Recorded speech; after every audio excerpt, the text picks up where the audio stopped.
అందరికీ నమస్కారం. శృంగవరపుకోట నియోజకవర్గం నుంచి వేలాదిగా తరలి వచ్చిన కార్యకర్తలు, ప్రజలు, నాయకులు అందరికీ నా యొక్క హృదయపూర్వక అభినందనలు.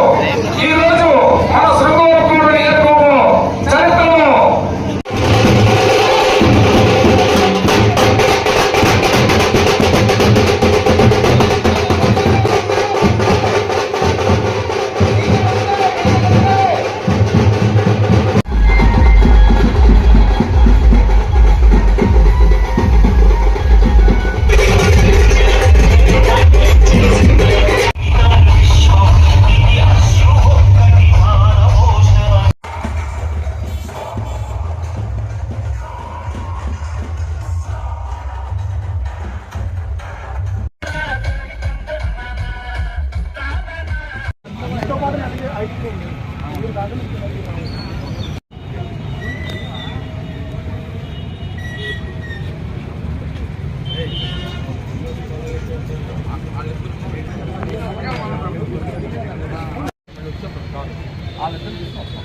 ఈరోజు కొట్యాడ లోకాభిరామకోటి అనే నేను శృంగవరపుకోట నియోజకవర్గంలో స్వతంత్ర అభ్యర్థిగా పోటీ చేస్తున్నాను.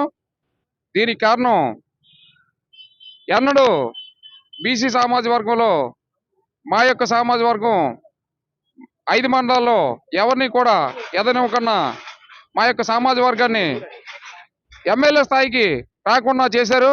అందరికీ తెలిసిన విషయమే. అలాగే ఎవరైతే ఈ వైసీపీ పాలనలో నిరంకుశ పరిపాలన చేశారో వాళ్ళకి విరుద్ధంగా, మరియు ఎవరైతే వారసత్వ పరిపాలన చేసి 10 సార్లు ఎమ్మెల్యేగా ఉంటూ ఈరోజు నియోజకవర్గం ఏ అభివృద్ధి చేయకుండా ఈరోజు మేమేదో చేస్తాం మళ్ళీ ఏదో కల్లబొల్లి మాట చెప్తున్నారు. ఇవన్నీ కూడా ప్రజలందరూ సహించేది లేదు. నాకు నాయకులు లేరు, కార్యకర్తలు లేరు, నా ప్రజలే దేవుళ్ళు, నాకు ఓట్లు వేస్తారని నేను నమ్మకంతో నేను ఇండిపెండెంట్గా పోటీ చేయడానికి నిర్ణయించుకున్నాను. ఇది ప్రజలందరి తాలూకు అభిష్టం, నా యొక్క అభిష్టం కాదు. ప్రజల కోరిక మీదకే నేను ఈరోజు ఇండిపెండెంట్ గా పోటీ చేయడానికి ఈరోజు 18వ తారీఖున నామినేషన్ వేస్తున్నాను. దీనికి నియోజకవర్గ ప్రజలందరూ నన్ను ఆశీర్వదించి 3వ ప్రత్యామ్నాయ వ్యక్తిగా నన్ను ఒక మంచి రాజకీయ నాయకుడిగా నేను ఆ సర్పంచ్ నుంచి కోఆపరేటివ్ ప్రెసిడెంట్ ఎప్పుడు ఎవరికి ఏ హాని చేయలేదు, అందరికీ న్యాయం చేసుకుంటూ వచ్చాను.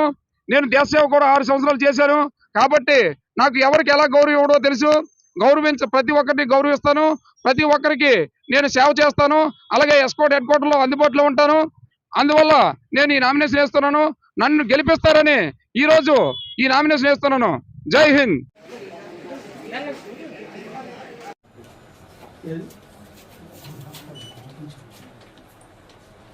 ఓకే, ఒకసారి